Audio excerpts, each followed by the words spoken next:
બોલો સદગુરુ મહારાજની જય. આ બધાને હારી બોલવાથી બીક કેમ લાગે એ સમજાતું નથી. આ વિના સેલનો રેડિયો એવું નથી થતું ને ક્યાંક. આજે આપણે વાત કરી બધાએ, ગોરધનભાઈ વાત કરી કે એકની ભક્તિ કરો, બાપુએ વાત કરી કે તમે પરમાત્મામાં સ્થિર થાવ. સદગુરુ તમને મળી જાય એનાથી નહીં, પણ સદગુરુ મળી ગયા પછી એની ઉપર હાલવાથી, એવા આચરણથી તમે એ જગ્યાએ પહોંચી શકો. ગુણુભાઈએ વાત કરી, બધો સત્સંગ ને બધું થાય છે, આવો અને જો થોડુંક ઉતરે જીવનમાં તો કામનું, બાકી તો કંઈ કામનું નહીં. તો આ એકની ભક્તિ કરવી કેમ? આજનો સત્સંગ આમ જોઈએ ને તો બાપુએ કર્યો ને એમાંથી થોડોક ખીલી ગયો, થોડોક ગોરધનભાઈમાંથી. એકની ભક્તિ કરવી કેમ? સ્વનું ભજન કેમ કરવું? તમે અત્યારે કોણ છો એ તમને સમજાઈ જાય ખરેખર કે ન સમજાઈ જાય, કે આખી એટલે હું હોય એમ, કે તમે તમારા શરીરને જ તમે માનતા હોય. જેમ કે અત્યારે આપણે આમ જોઈએ તો ગુણુભાઈને જોઈએ તો ગુણુભાઈના શરીર ઉપરથી જ આપણને ખબર પડે કે આ ગુણુભાઈ છે. ગુણુભાઈના મોઢા ઉપર આમ રૂમાલ બાંધી દેવામાં ખબર ન પડે આપણને, કારણ કે આપણી જેવી દ્રષ્ટિ એવી સૃષ્ટિ એના જેવું હોય, એટલે આપણી દ્રષ્ટિમાં મેચ હોય ગુણુભાઈ, એટલે એવી રીતનું થાય. પણ તમારી જો દ્રષ્ટિ ફરી જાય તો પછી ગુણુભાઈની મોઢા ઉપર રૂમાલ બાંધતો હોય તો શું ફેર પડે? કારણ કે ગુણુભાઈમાં એ છે અને બીજો કોઈ ઊભો હોય તો એમાં એ છે. તમે એને ગુણુભાઈ કહી શકો ને ગુણુભાઈ બીજું નામ કહી શકો, એવું થઈ જાય તમારે. તો આપણી ખરેખર ઓળખાણ છે ને, આમ જોઈએ તો સામાન્ય રીતે શરીર છે, બધાયની શરીર ઓળખાણ છે, પણ એ મારા મુજબ થોડુંક ખોટું પડે. અને મારી પહેલાં જેટલા જાગેલા સંતો, મહાપુરુષો, જ્ઞાનીઓ, જે લોકો આખી જિંદગી ખરેખર ખર્ચી નાખી. આપણે તો આમ જોઈએ ને તો આપણી ઉંમર કદાચ 60 વર્ષ હોય.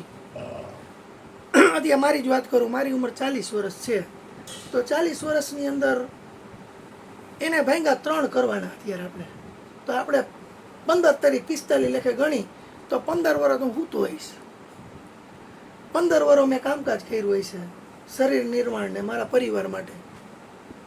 કામે જાય ને બધા, ગુણભાઈ કેમ લાદી ચોટાડો, ગોરધનભાઈ ઓલા બફના ઓલા વેચે, એમાં મેં અમારું કામ કરતા એમાં મેં 15 વર્ષ કાઢી નાખાય છે. બાકી વૈધા કેટલા 10 વર્ષ 15 વર્ષ બીજા, તો એની અંદર મેં મારા મોજ શોખ ને મને ગમતી કાંઈ પ્રવૃત્તિ, છોકરા હોય, ઘરના હોય, એની અંદર ખર્ચી હોય. તો આમ જોઈએ ને તો સત્સંગની અંદર તો ટાઈમ કેવડો દેવાનો હોય, પરમાત્માની ભૂખમાં કેવડો દેવાનો હોય, એનો જો હિસાબ આવે ને તો પછી દિવસોમાં ન હોય, કલાકોમાં આવે. કે અમુક કલાક જ ખાલી હું રહ્યો હોય કેમાં? ભજનમાં. અને બાકી બધામાં કેમાં રહ્યો હોય તો કે મનોરંજનમાં રહ્યો હોય. મનોરંજનમાં જાજો રહ્યો હોય, મનોભંજનની અંદર ખાલી કલાકોમાં રહ્યો હોય.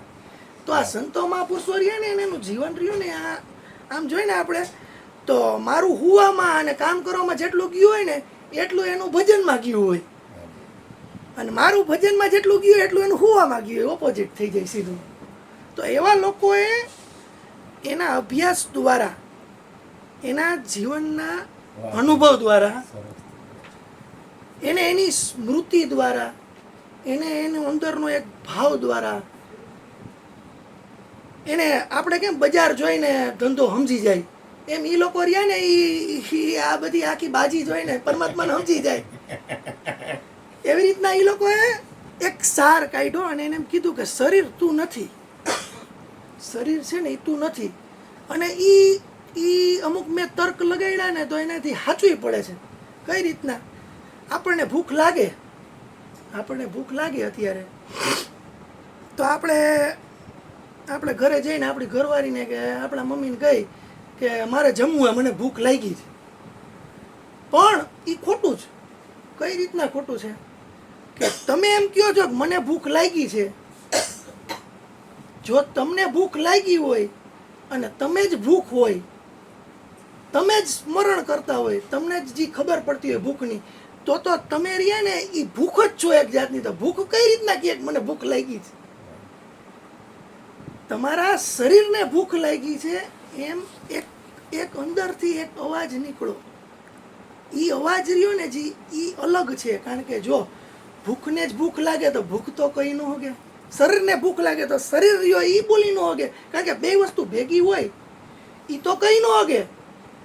તમે નદી કાંઠે બેઠા હોય, ભીંજાણા ન હોય, કાંઠે બેઠા છો, તો તમે કહી શકો કે નદી હાલી જાય છે, એની માથે તરંગ થાય છે, એની અંદર એક હોડકી હાલી જાય છે, એમાં માછલીઓ ઉડાકૂટ કરે છે, એ બધું તમે કહી શકો. કહી શકો તમે નદીની બહાર છો તો.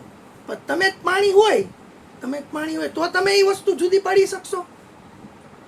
તમે પાણી જોઈ શકશો? નહીં જોઈ શકો ને. તો તમને ભૂખ લાગી ને, એ ભૂખ લાગી એમ કહેવાવાળી વસ્તુ, વિશેષ, વ્યક્તિ, જે કાંઈ માનો એ કહેવાવાળું રહ્યું ને, એ અને શરીર બે નોખા છે. એ એનું પ્રમાણ તમને. બીજી વાત તો તમે કહેશો કે જો શરીર રહ્યું ને એ તમે નથી, તો મન તમારું રહ્યું તમે છો. તો હમણાં કોક તમને ગાર દઈ જાય બે આવીને, તો તમે ક્રોધ કરો. જી ક્રોધ થાય ને, ભલે ને કોકને બાર આવે, ગાર અમે ગાર, આઘાત અમે પ્રત્યાઘાત, વાત થઈ ને આપણે એમ. ગાર અમે ગાર, કોક થોડોક પોચેલો હોય તો એ ગાર મોઢામાંથી બહાર ન કાઢે, પણ અંદર તો ચોપડાવે. એનાથી વધારે પોચેલો હોય તો એ ગાર રહીને એ એને સ્પર્શે નહીં અંદર. પણ તમને ગાર કોક દીએ તો સામાન્ય વ્યક્તિ સીધો સામે પ્રત્યાઘાત કરે, એટલે ગાર અમે ગાર દીએ, તો એનો મતલબ એ થયો કે તમને કોક ગાર આપે છે એ જોડે કોક અલગ છે શરીરથી. ગાર ખાવાવાળો અલગ છે, સામે ક્રોધ કરવાવાળો અલગ છે.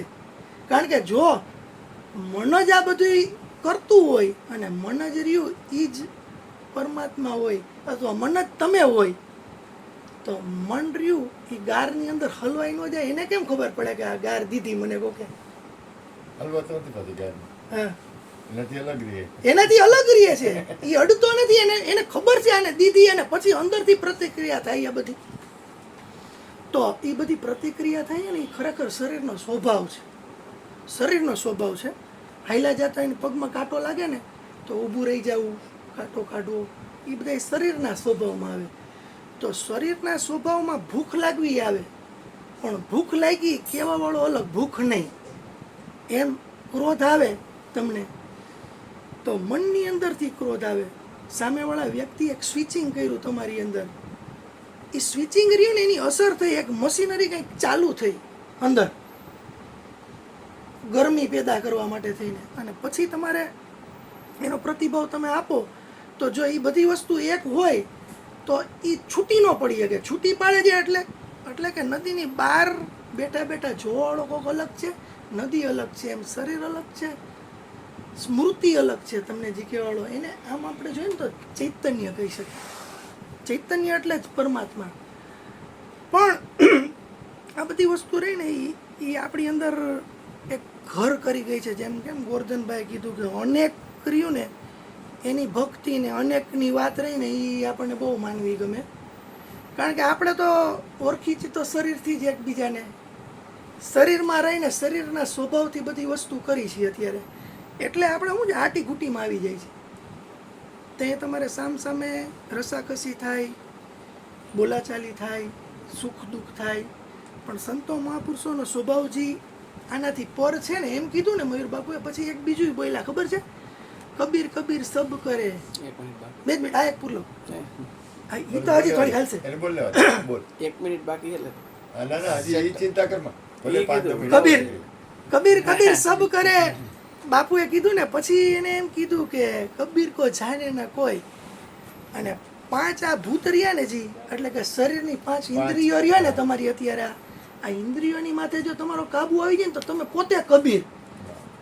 તો આ બાપુજી કહેવાનો અર્થ હતો ને એવો જ અર્થ હતો કાંઈક, કે તમને કોઈ વસ્તુ સ્પર્શ કરે ને એ શરીરને સ્પર્શ કરે છે, તમને નથી કરતી. જો તમે જે ભગવાન કહેતા હોય અથવા સામેવાળામાં પરમાત્માને જોતા હોય ને, જે તમારી અંદર છે એ જ સામે હોય, તો આ વસ્તુ રહી ને તમને સ્પર્શ નહીં કરે.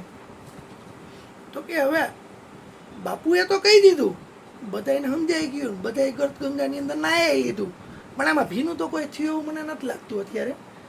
પણ હું એમ કહું, ભીના ભલે ને ન થયા, ખાલી બાપુ એમ કીધું ને કે વાળ જેટલું ઈ મને ગુરુ મહારાજ પાસે પડ્યું, તો એમાંથી જે વર્ષું એમાંથી કદાચ એક આને રૂવાળો કહેવાય આપણે, એ રૂવાળા જેટલું જો સમજાય તો તમે ધીરે ધીરે પ્રેક્ટિસથી આ વસ્તુ કરી શકો. તો આપણે એની શરૂઆત રહીને ઘણા લોકો એમ કહે કે તમે જો આ મન ને શરીરની બહાર નીકળવું હોય ને તો યોગ કરો, ઘણા એમ કે જપ કરો, ઘણા એમ કે ધ્યાન કરો, ઘણા એમ કે શાંતિથી એક જગ્યાએ તમે બેહો, ઘણા કે આમ કરો તેમ કરો, ફલાણું કરો ઓલું કરો, પણ જે કરવાનું કંઈક થશે ને બધું કાચું. તમે કોઈ પણ વસ્તુ કરવાનું કરશો ને તમે એટલે બધું કાચું, કારણ કે આ તો સ્વભાવ છે. બાપુએ ન કીધું પ્રેમ થાય કોઈની માથે? પ્રેમ ન થાય હો કોઈની માથે, ધૃણા થઈ જાય. તમારે તમને કોઈ ગાર દે એટલે ફટ દઈને એ થઈ જાય, પણ પ્રેમ થવો અઘરો, એની મેરે મેરે નીકળે. અને પ્રેમ રહ્યો ને એની અંદર સામે બાજુ કંઈ ભાવતા લઈ ન હોય, કોઈ જાતની માગઈ ન હોય, કોઈ જાતનું સામે શું છે કે તમારે એક કે ને કે જેને એક નક્કી કરેલા પ્રોમિસ એવું કાંઈ ન હોય એની અંદર કે આમ કરો તો જ આમ કરો તો આમ, એવું નહીં. પ્રેમ વસ્તુ એવી છે કે એ પ્રેમ એટલે પ્રેમ, પછી એની અંદર સામેથી કાંઈ મળે તો ભલે ને ન મળે તો ભલે, બસ એવી રીતના. તો આવો તમારી અંદર એમનેમ જાગે નહીં, કાંઈક તો કરવું પડે ને જગાડવા માટે થઈને. તો આ બધાએ રસ્તા બતાવ્યા, જ્ઞાની પુરુષો જ છે બધાય, અને બધાયથી પહોંચી શકો, બધી નદીઓ જ છે. હું નથી કહેતો યોગથી ન પહોંચી શકો, તમને જે મજા આવે જેને જે જમવાનું ભાવતું હોય એ ડીશ લેવાની.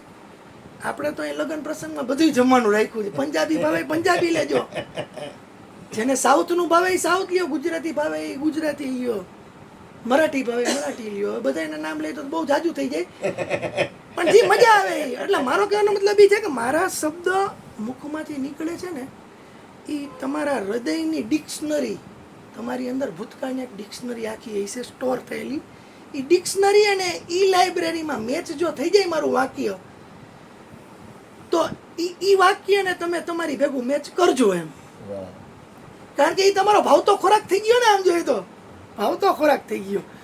તો સંતો મહાપુરુષો રહ્યા ને એને એવી રીતે રસ્તા બતાવ્યા ને, એની અંદર યોગનું એક ભાણું આપ્યું, યોગથી તમે કરી શકો, એક ધ્યાનનું આપ્યું, એક ઉચિત આહારનું આપ્યું કે એવી રીતના તમે આહાર લ્યો ને તોય તમારું ધ્યાન થાય. કારણ કે શરીરની બધી ઉર્જા એમાં ન વપરાય, અને એ ઉર્જા રહીને એ જ પાછું તમારું જ્ઞાન વધારે, સમજાણું? એવી રીતના પછી અમુકે મંત્ર આપ્યા, અમુકે જપ આપ્યા, આવી રીતના બધું આપ્યું બધાએ. પણ થોડોક ટાઈમ પહેલા અરુણ બાપુએ વાત કરી હતી અષ્ટાવક્રની. અષ્ટાવક્ર એ જનક મહારાજના ગુરુ, 8 અંગે વાંકા, 8 અંગે વાંકા. અને મયુર બાપુએ વાત કરી હતી કે જેવા રાજમહેલની અંદર આમ આવ્યા ને, પહેલી વાર ઉંમર એની નાની, જનક રાજાની મોટી. જનક રાજા એટલે પહોંચેલી વ્યક્તિઓ. હવે એ જેવા આમ આવ્યા અને પગથિયા ચડવાના ચાલુ કર્યા ને, તો આખી સભાએ દાંત કાઢ્યા કે આનું શરીર જોઈને આ શું જ્ઞાન આપશે એમ. પણ જ્ઞાન માટે ખરેખર શરીર નથી જોવાનું. મારી વાતનો મૂળ મુદ્દો એ છે, જ્ઞાન માટે શરીર જોવાનું નથી. જ્ઞાની કોઈ હોય એને શરીર લગભગ કાંઈ લેવા દેવા હોતો નથી. જેમ કે મયુર બાપુ ગોઠણ દુખે ને ઓલું દુખે ને આ દુખે ને બધું દુખે, એ કીએ પણ એનું એની માથે ધ્યાન નથી ને, કે દવા થઈ ગઈ ને, દવા નથી થતી, ભજન થાય કારણ કે એને એ ખબર છે કે મારું કર્તવ્ય આ છે. જેમ કોઈક મશીનરીનું કંઈક કર્તવ્ય હોય, જેનું કાર્ય હોય, એ કાર્ય જો એ ન કરે ને મશીનરી, તો એને ભંગારમાં જવા દેવી પડે.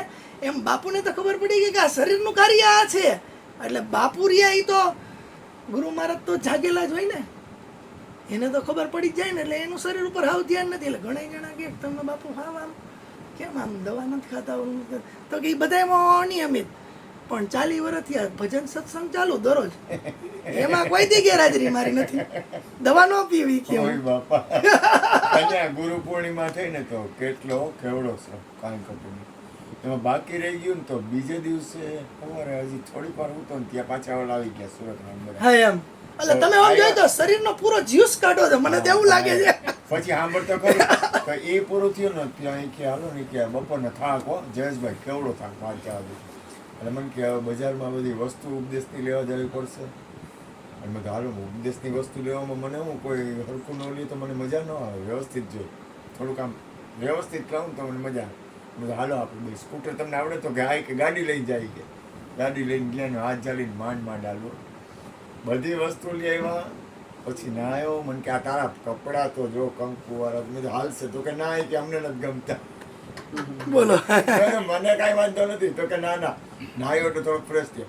તો 3-4 વાગે ઉપદેશ થયો, 9 વાગે ઉપદેશ એમનો પૂરો થયો. પછી પાછો 9:30 વાગ્યા ને પાછો સત્સંગ કરવાનો એટલે ઈ જ ભૂખ છે એમ. 12:30 એટલે કેવડું થયું. હા આની કોઈ હા એટલે એમ. તમે મને કને સાચું જવલા કહ્યું. વચ્ચે બોલું તારે તને તો છતાંય વચ્ચે બોલું. એક વસ્તુ યાદ રાખો, મારે છોકરો રહ્યો ને આ દીકરીનો દીકરો એ દાદા જેવો જ છે. તમે ધ્યાન આપો, એક વસ્તુ ધ્યાન આપ કાના ધ્યાન આપજો, મજા આવે એવી વાત કરું. એનો અર્થ એ થયો હું બોલ્યો કે તમે સ્વતંત્ર છો તમારે જ્યાં જવું હોય એમ. તો તમે કઈ એવી વસ્તુ તમે પકડશો કે જેથી તમારા આત્માનું કલ્યાણ થાય. સંસારમાં તો આ જ છે, ભૂલ ન કરતા. હું મારા અંદરના મારા જીવનનો સાર બતાવું છું જયેશભાઈ.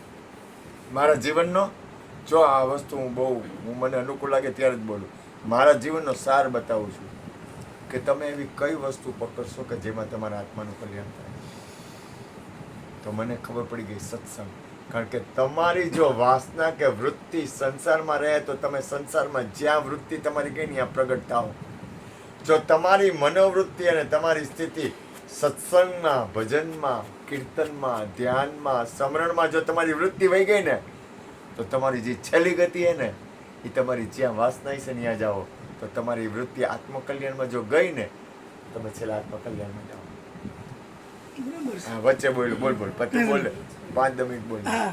કાંઈ વાંધો નહીં. એટલે આપણે વાત ઈ હાલતી હતી કે આ ઈ સ્થિતિ રહી ને એમાંથી બહાર નીકળવા માટેના પ્રયોગો ઘણા બધા છે અને ઘણા બધા સક્સેસ છે બધાય. પણ સીધો સાદો એક નિયમ અને સીધો સાદો એક ઉપાય એવો આપ્યો અષ્ટાવક્રએ. સરસ મજાનો એની ગીતાય આવે છે. અને એ જેવા જનકના મહેલમાં ગયા હતા ને, આપણી વાતની અધૂરી હતી, તો એ ત્યાં ગયા હતા ને તો જેવા એ ચડવા માંડ્યા ને પગથિયાને તો બધાએ આખી સભા દાંત કાઢવા માંડી. કારણ કે એનું શરીર જોઈને દાંત કાઢ્યા બધાએ. અને બધાને દાંત કાઢ્યા ને તો જનક મહારાજ રહ્યા ને એનાથી રહેવાનું નહીં, એને દાંત કાઢ્યા. એ હૈસા થોડાક દાંત કાઢ્યા બહાર નહીં પણ સ્માઇલ એમ મજા આવી, આનંદ થયો. ઓલાનું શરીર જોઈને આનંદ થયો કે આ શું ગુરુ એમ, આ શું કરશે. તો આ જનક મહારાજ રહ્યા ને જી એની સ્માઇલ કરી ને એટલે અષ્ટાવક્ર બોલ્યા. એમ કે ને અત્યારે બાપુએ કીધું ને કે જે પહોંચેલા હોય, સમજેલા હોય, સ્થિતિમાં હોય એ લગભગ સામે આઘાત પ્રત્યાઘાત ન કરે, ચર્ચા ચર્ચી ન કરે, મૂળ બે ઓપોઝિટતામાં ન ઉભા રહ્યા. આ વિચાર બે ભટકાય કેમ, બાપુએ પૂછ્યું વિચાર કેમ ભટકાય, તો કે વિચાર કેમ ભટકાય તો કે આ એમ કહે અત્યારે કે સવાર છે ને હું એમ કહું કે રાત છે, એનાથી એક ચર્ચા ચર્ચી ઊભી થાય. પણ બે જણાને જીતવું હોય તઈએ બેમાંથી એક જણાને જો જીતવું ન હોય ને તો આ વસ્તુ ઊભી જ ન થાય. એમ અષ્ટાવક્ર રહ્યા ને એ બધી વસ્તુ સમજતા હતા. પણ છતાંય એને જે જનક મહારાજ રહ્યા ને એને હૈસા ને દાંત કાઢ્યા ને એટલે એને સામે વિરોધાભાસ વાક્યની શતરંજ ચાલુ કરી અને કીધું કે તમે હૈસા કે આ શરીર ઉપર તમે હૈસા. પછી એને એક શબ્દ બોલ્યો ખાલી કે મારું આવું શરીર રહ્યું એનાથી તમે હૈસા, મારું તો શરીર 18 અંગે વાંકું છે, તમારી તો માનસિકતા ને તમારી આંખ બે 18 અંગે વાંકી, બે માય કાંગલા છો તમે બધા. ઈ કે મહારાજી કે તમે આમાં આવી ગયા. કારણ કે મારા શરીરને જોઈને જો તમે હસો તો તમારી માનસિકતા રહીને મારાથી નબળી હોવી જોઈએ તો જ તમે એ લેવલે દાંત કાઢી શકો. જો એ લેવલે તમારી ન હોય તો તમે હસી ન શકો. તો આવા સરસ એક શબ્દને સમજનાર અને નાના હતા ઉંમરમાં છતાંય એકદમ પ્રભાવશાળી વ્યક્તિ, જેમ ગોરધનભાઈ કીધું ને કે કોઈ પ્રભાવશાળી વ્યક્તિ બોલે કે ન બોલે એની બાજુમાં જાઓ ને એટલે એનો તમને આભાસ થાય, અનુભવ થાય. એવા અષ્ટાવક્ર રહ્યા ને ઈ અને જનક મહારાજે એક ચિત્તની વૃત્તિ સુધારવા માટે, ચિત્તની વૃત્તિ આ જ કઈ કે તમે શરીર છો, બીજી કઈ વાત નહીં, શરીરમાંથી બહાર કાઢું છું ખાલી, બધાને શરીરમાંથી બહાર કાઢું છું ખાલી, શરીરથી અલગ બતાવું છું. અને ઓલા પરમાત્માએ જે રીતના મોતનો સાક્ષાત્કાર કરાવ્યો એવી રીતના નહીં, તલવાર મારી સીધો જ સાક્ષાત્કાર એમ નહીં, જીવતે જીવતા જણાવી દઉં એમ, જીવતે જીવતા.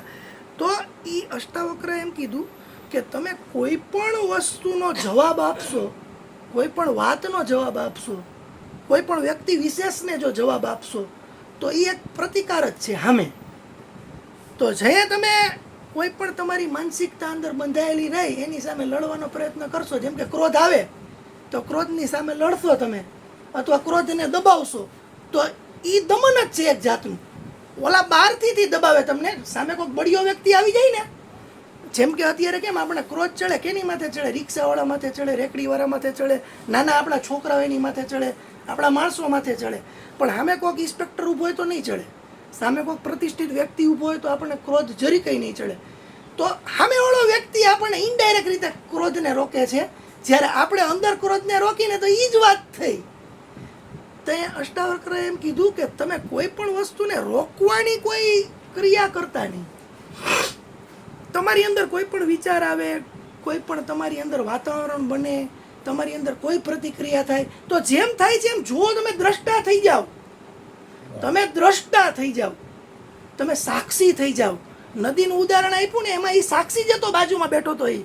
અને જ્યારે તમે ખાવાનાનું મન થાય ને, તે તમને ભૂખ લાગી છે એમ કહેવા વાળો એ સાક્ષી છે, એને ભૂખ નથી લાગતી, એને ઓટકારે નથી આવતો, એને તૃપ્તિ કાંઈ કોઈ જાતની નથી થતી, શરીરને બધું થાય છે. સાક્ષી અલગ છે શરીરથી. ક્રોધ આવે તે ક્રોધની અંદર એ ભીંજાતોય નથી, ક્રોધના વરસાદના ફાયરિંગની અંદર એ ભીંજાતોય નથી, એટલે એ સાક્ષી છે. તો અષ્ટાવક્રએ એમ કીધું કે જે તમારી અંદર કોઈ પ્રતિક્રિયા થાય તો એ શરીરનો સ્વભાવ છે, એ થવા દ્યો, તમે એનાથી અલગ થઈ જાઓ.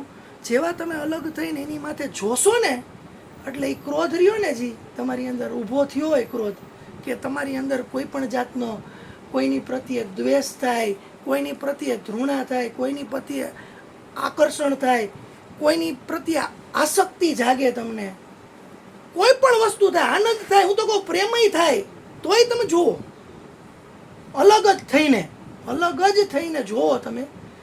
તો તમે જે જોશો ને 10 મિનિટ ખાલી બાબુ, તે તમે જોશો ને, હા 10 મિનિટ ખાલી, જે તમે જોશો ને, ભલે ભલે ભલે ભલે થઈ ગયું. હવે એનો મૂળ સાર ખાલી એક બીજા ઉદાહરણ દ્વારા આપી દઉં, નકર નહીં સમજાય, હજી એ મરી જશે. આ સત્સંગ દરરોજ મરે છે, મૂળ વાતી છે, સત્સંગ મરે છે. જેમ આત્મા અમર રહે છે ને, એમ પછી જે આ અંદરનો સાર હોય ને એ અમર જ છે, પણ શબ્દ દરરોજ મરી જાય છે, સમજ્યા? એટલે એને આપણે જીવતા રાખવા માટે થોડુંક વધારે ડીપલી સમજાવવું પડે, એક એક વાતને 3-4 વાર બોલવી પડે. એકલો કેમ નવી વાર લખો તો ઘૂંટે જ રાખવો પડે, એમ કોઈ પણ શિક્ષક હોય નહીં બોલશે ને એટલે 2-3 વાર વાગોડે રાખે, જેથી કરીને હું કે જ્યાં પહોંચવાનું અહીંયા પહોંચી જાય. મૂળ વાત એ છે. તો દશરથ મહારાજને અષ્ટાવક્રએ એમ કીધું ને કે જનક મહારાજ અને અષ્ટાવક્રએ એમ કીધું ને કે તમે જોજો, જે પ્રતિક્રિયા થતી એને જોજો. એને એક ઉદાહરણ દ્વારા આપણે સમજી, ખાલી એક સરસ મજાનું ઉદાહરણ ને બધાને સમજાઈ જાય ને એવું. આપણે અત્યારે કોઈ પિક્ચર જોવા જાય, એ પિક્ચર જોવા માટે થઈને જેવા આપણે અંદર કરી અને પિક્ચર ચાલુ થાય પડદા ઉપર, એ પડદા ઉપર પિક્ચર જેવું ચાલુ થાય એટલે લાઇટું થઈ જાય બંધ, અંધારું થઈ જાય ત્યાં, બરોબર છે? પછી તમે જો આવી રીતે સાક્ષી ભાવવાળા હોય અને તમે સમજેલા હોય ને તમને ખબર હોય બધી, તો તમે એ પિક્ચર જોવો ને કોકનું ખૂન થઈ જાય તો એ તમને કાંઈ ફેર ન પડે. જનરલી અત્યારે એવો સાક્ષી ભાવ બધાયમાં છે, વાં ખૂન થઈ જાય તો કંઈ તમે રોવા ન માંડો, વાં કંઈક વસ્તુ થાય પિક્ચરની અંદર, કંઈક આનંદ થાય, કોઈ એવી પ્રતિકૃતિ બને તો એ તમને આનંદ એટલો બધો ન અપાવી શકે. પણ જે લોકોની અંદર સાક્ષી ભાવ નથી ને, ખરેખર અત્યારે સમજેલા બહુ ઓછા છે બજારની અંદર, પિક્ચરની અંદર જાય અને આવી રીતના કંઈક પ્રેમિકા પ્રેમીનું મિલન હોય ને એમાં જો પ્રેમિકા મરી જાય તો અંધારાની આડની અંદર ઘણાય જણા ખીચામાંથી રૂમાલ કાઢી અને આંસુડા લઈ લ્યો. એ ખબર તમને ગુણુભાઈ? લઈ લઈએ, તમને કોઈ દેખાય નહીં, તમને કોઈને દેખાય જ નહીં. એ આંસુડા લઈ લઈએ એના માટે તમારે બહાર નીકળે તો એના રૂમાલ ચેક કરવા પડે. રૂમાલ ચેક કરો ને જેનો રૂમાલ ભીનો ને એ અંદર રોયો. અને અત્યારના માણસોને તો જ્યાં લગીને રોવાનું ન આવે ને ત્યાં લગીને બહાર નીકળીને એમાંય ન કે પિક્ચર સારી હતી, કારણ કે એના હૃદયને સ્પર્શી ગઈ પિક્ચર. કોણ સ્પર્શી ગયું? જગત મિથ્યા છે, જગત સપનું છે. એવી રીતના પિક્ચર રહ્યું ને એ સપનું જ છે. ઓલા પડદા ઉપર વાહે પ્રોજેક્ટરમાંથી પ્રતિબિંબ પડે છે ને, ખરેખર ત્યાં કાંઈ છે કાંઈ નહીં. નથી કોઈ વિલન, નથી હીરો કે નથી હિરોઈન, છતાંય ઘણાય જણા રહ્યા એને એ અસર કરી જાય છે અને માણસો એની અંદર ગમગીન બની જાય છે અને ઘણા આનંદમાં આવી જાય. કોઈ સ્પીડવાળી પિક્ચર હોય તો બહાર નીકળીને ગાડી એ સ્પીડમાં મંડે હલાવવા, એવું થાય.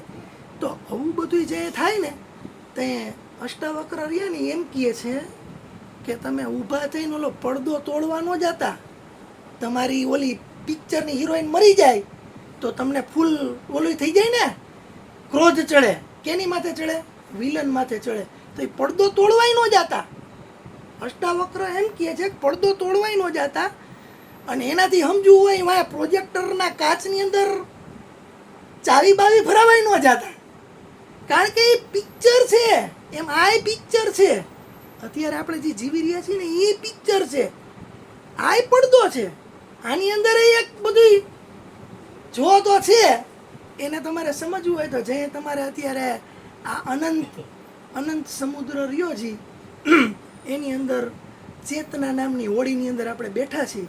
આ શરીરથી એ હોડી રહી એ ડૂબી જાય એટલે ચેતના રહીને એ ડૂબી જાય ભેગી, એ વહી જાય ક્યાંક. પછી આ શરીર પડ્યું હોય તો આને કાંઈ થાય છે?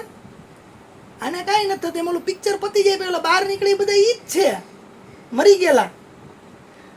તો આ અષ્ટાવક્રની વાત ઉપરથી આપણે એ વસ્તુ જાણવાની છે કે પિક્ચરની અંદર જેમ આપણે ઓતપ્રોત નથી થતા ને, એમ જો આપણા અત્યારે જાહેર જીવનની અંદર જો ઓતપ્રોત ન થાય અને એને સમજી જો તો તમારા જીવનની અંદર એક એવા અનુભવની તમને ઝાંખી જોવા મળશે, એવા પ્રેમની ઝલક જોવા મળશે, એવી કરુણા રહી ને એ તમને આમ જેને કહેવાય ને કે એ તમે કોઈ દી નીતરતી નહીં જોઈએ એવી જોવા મળશે. પણ કહે જ્યારે તમે પિક્ચર હાલે છે એમ સંસારને જોશો અને તમને ટિકિટ લઈને બેઠેલા જોશો, પડદોય નથી તોડવાનો, વાંય પ્રોજેક્ટરે નથી તોડવાનું, કારણ કે ઘણા જણા એવા છે કે જે લોકોને આ પિક્ચર જોવું છે પૈસા દઈને, પણ સમજેલો હોય ને એ પિક્ચરની અંદર ક્યાંય ગરે નહીં એટલે એને કાંઈ કોઈ વસ્તુનું ન થાય. એટલે શું થાય ખબર છે? તમને હરખશે નહીં થાય, તે તમને શોખય નહીં થાય કોઈ જાતનો, તે તમને શોખય નહીં થાય, દુઃખય નહીં થાય, આનંદય નહીં થાય. પછી મયુર બાપુ કહે છે ને એવું થાય. મયુર બાપુ એક શબ્દમાં બોલી દે એટલે સામેવાળાને સમજાઈ જાય એવું જરૂરી નથી. શું કરવા? કે સદગુરુનો સ્વભાવ રહ્યો ને એ એવો હોય જ નહીં. સદગુરુનો સ્વભાવ જ કરુણામય હોય, સદગુરુનો સ્વભાવ જ પ્રેમમય હોય, સદગુરુનો સ્વભાવ જ સમભાવવાળો હોય. તો આ બધી વસ્તુ તમારી અંદર આવી શકે, કારણ કે સદગુરુ રહ્યા એ આમ જોઈએ તો શું છે તો કે તમારા જ રોડ ઉપર આગળ હાઈલા જાતી વ્યક્તિ છે, તમારા જ રોડ ઉપર આગળ હાઈલી જાતી વ્યક્તિ છે. એને ખબર છે ક્યાં ખાડો છે, ક્યાં હિંસક પ્રાણીઓ તમારી ઉપર તડપ મારી શકે એમ છે, ક્યાં ઊભું રહેવું, કઈ નદીને કેમ ઓળંગવી, એ બધી વસ્તુ એને ખબર છે. એટલે જ આપણે કહીએ કે સદગુરુ મહારાજ રહ્યાની પથદર્શક છે. અને જે આપણને આપણું કાંઈ સમજાતું ન હોય તો આ આરીસો અહીંયા રાખ્યો છે ને એનાથી તમે પોતે દેખાઈ જાઓ, એ જ સદગુરુ. તો આવી રીતના તમે જો ધીરે ધીરે પ્રેક્ટિસ કરો ને તો નાની નાની વસ્તુમાંથી તમારે છુટકારો મળતો જશે.